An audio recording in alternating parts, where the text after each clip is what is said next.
ഇതിനിടെ മറ്റൊരു പ്രധാനപ്പെട്ട വാർത്ത കൂടി വരുന്നത് കൂത്തുപറമ്പ് വെടിവെപ്പിലെ സമരനായകൻ പുഷ്പൻ അന്തരിച്ചു. 54 വയസ്സായിരുന്നു. കോഴിക്കോട് സ്വകാര്യ ആശുപത്രിയിൽ ആയിരുന്നു അന്ത്യം. 1994 നവംബർ 25-ന് കൂത്തുപറമ്പ് സമരത്തിനിടയിലാണ് വെടിയേൽക്കുന്നത്. സുഷുമ്ന നാഡിക്ക് പരുക്കേറ്റ് കഴുത്തിന് താഴെ തളർന്ന് പോവുകയായിരുന്നു. 3 പതിറ്റാണ്ടായി കിടക്കയിൽ തന്നെയായിരുന്നു പുഷ്പൻ. MS അനീഷ് കുമാർ അതിന്റെ വിവരങ്ങൾ നൽകും. അനീഷ്,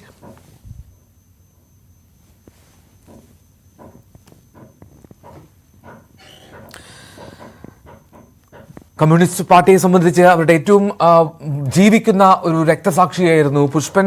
ജീവിക്കുന്ന രക്തസാക്ഷിയായി ഒരുപാട് വീര ചരിതം എഴുതിയിട്ടുണ്ട് പുഷ്പനെ കുറിച്ചുള്ള ഒരുപാട് പ്രധാനപ്പെട്ട കാര്യങ്ങൾ. അത് അദ്ദേഹത്തിന്റെ പോരാട്ടം, അദ്ദേഹം അനുഭവിച്ച സഹന സൂര്യൻ എന്നുള്ള വിശേഷണമാണ് പലപ്പോഴും പുഷ്പന് നൽകാറുള്ളത്.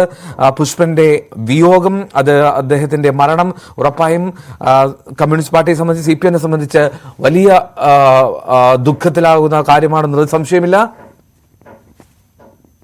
MS അനീഷ് കുമാർ ചേർന്നു വിവരങ്ങളുമായി. അനീഷ്, എപ്പോഴായിരുന്നു അന്ത്യം?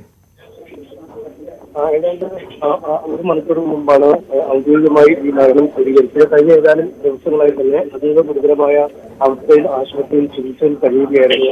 പുഷ്പൻ CPM അല്ലെങ്കിൽ ഇടതുപക്ഷ യുവജന സംഘടനയായ ഡിവൈഎഫ്ഐയുടെ ചരിത്രത്തിലെ ഏറ്റവും ലക്ഷ്യരക്ഷിതമായ ഒരു സമരമെന്ന് വിശേഷിപ്പിക്കാൻ കഴിയുന്നതാണ് കൂത്തുപറമ്പ് വെടിവെപ്പ്. 5 ഡിവൈഎഫ്ഐ പ്രവർത്തകരാണ് കൂത്തുപറമ്പ് വെടിവെപ്പ്. ഇതിൽ 5 ഡിവൈഎഫ്ഐ പ്രവർത്തകർ കൊല്ലപ്പെട്ടിരുന്നു. ജില്ലാ നേതാക്കളടക്കമുള്ള ആളുകൾക്കാണ് ജീവൻ നഷ്ടമായത്. ഈ വെടിവെപ്പിൽ പരിക്കേറ്റ് വർഷങ്ങളായി ചികിത്സയിൽ കഴിയുകയായിരുന്നു പുഷ്പൻ.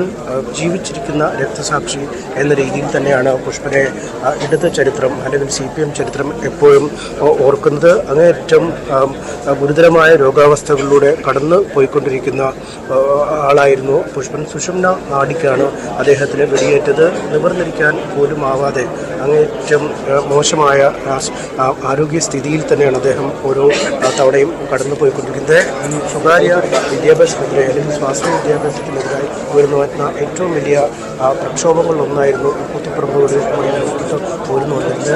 ഒപ്പം ഉണ്ട്. എങ്ങനെയാണ് അദ്ദേഹത്തെ ജീവിക്കുന്ന രക്തസാക്ഷി എന്ന പേരിലാണ് അദ്ദേഹം അറിയപ്പെടുന്നത്. വലിയൊരു സമരം, ഒരു കൂത്തുപറമ്പ് ഏറ്റവും കേരളത്തിൽ ശ്രദ്ധിക്കപ്പെട്ട സമരങ്ങളൊന്നും കൂടിയാണ് കൂത്തുപറമ്പ് രക്തസാക്ഷിത്വവും പുഷ്പൻ്റെ സഹന ജീവിതമൊക്കെ കേരളത്തിൻ്റെ സാമൂഹ്യ ചരിത്രത്തിൽ ആഗോളവൽക്കരണ നയങ്ങൾക്ക്, സ്വകാര്യവൽക്കരണ വാണിജ്യവൽക്കരണ നയങ്ങൾക്കെതിരായിട്ട് യുവജന വിദ്യാർത്ഥി രംഗത്തുണ്ടായ മഹത്തായ ഇളകിമറയുടെ പ്രക്ഷോഭങ്ങളുടെ ഒരു ചരിത്ര സന്ദർഭത്തെയാണ് ഓർമ്മപ്പെടുത്തുന്നത്. ഇന്നത്തെ ഒരു അരാഷ്ട്രീയവൽക്കരണത്തിൻ്റെയും മറ്റു രീതിയിലുള്ള വ്യക്തിവൽക്കരണത്തിൻ്റെയും ഒക്കെ ഒരു സാമൂഹ്യ അന്തരീക്ഷത്തിൽ ഈ നയങ്ങൾക്കെതിരായിട്ടുള്ള പോരാട്ടത്തിൽ ജീവിക്കുന്ന രക്തസാക്ഷിയായി മാറിയ പുഷ്പൻ വലിയ രീതിയിൽ രാഷ്ട്രീയ ബോധ്യം ജനങ്ങൾക്കിടയിൽ ഉണ്ടാക്കുന്നതിൽ സഹായിച്ച ഒരാളാണ്. അദ്ദേഹത്തെ ചെന്ന് കാണുന്ന എല്ലാ ആളുകളോടും ഏറ്റവും ആനുകാലികമായ രാഷ്ട്രീയത്തെയും ലോക സംഭവങ്ങളെയും കുറിച്ച് നിരന്തരമായി സംസാരിക്കുന്ന ഒരാളായിരുന്നു. അങ്ങേയറ്റം രാഷ്ട്രീയോന്മുഖമായ സമരോത്സുകമായ ഒരു ജീവിതമാണ് കേരളീയ പൊതുസമൂഹത്തിന് പുഷ്പൻ നൽകിയത്. എല്ലാവിധ പ്രതികൂല അവസ്ഥയിലേക്ക്, ആരോഗ്യപരമായ എല്ലാവിധത്തിലുള്ള വിഷമങ്ങൾക്കിടയിലും രാഷ്ട്രീയത്തെ ഏറ്റവും പ്രധാനമായി കണ്ട് ഇടതുപക്ഷത്തിൻ്റെ സമരോത്സുക രാഷ്ട്രീയത്തെ ഉയർത്തിപ്പിടിക്കാൻ ഒരു പാഠപുസ്തകം പോലെ നമ്മളെ സഹായിച്ച ആളാണ് സഖാവ് പുഷ്പൻ. അദ്ദേഹത്തിൻ്റെ വിയോഗം തീർച്ചയായിട്ടും ഇന്നത്തെ സന്ദർഭത്തിൽ കേരളത്തിലെ പൊരുതുന്ന ഇടതുപക്ഷ യുവജന പ്രസ്ഥാനങ്ങൾക്ക് വലിയ നഷ്ടം തന്നെയാണ്.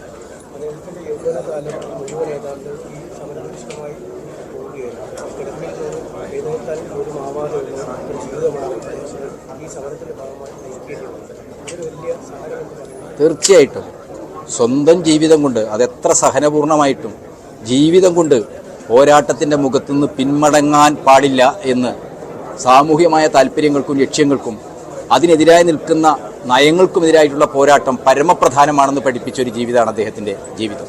ആ ജീവിതം ഇടതുപക്ഷ യുവജനങ്ങൾക്ക്, വിദ്യാർത്ഥികൾക്കൊക്കെ തന്നെ എന്നും ഒരു മാതൃകയായി തീരേണ്ടതാണ്.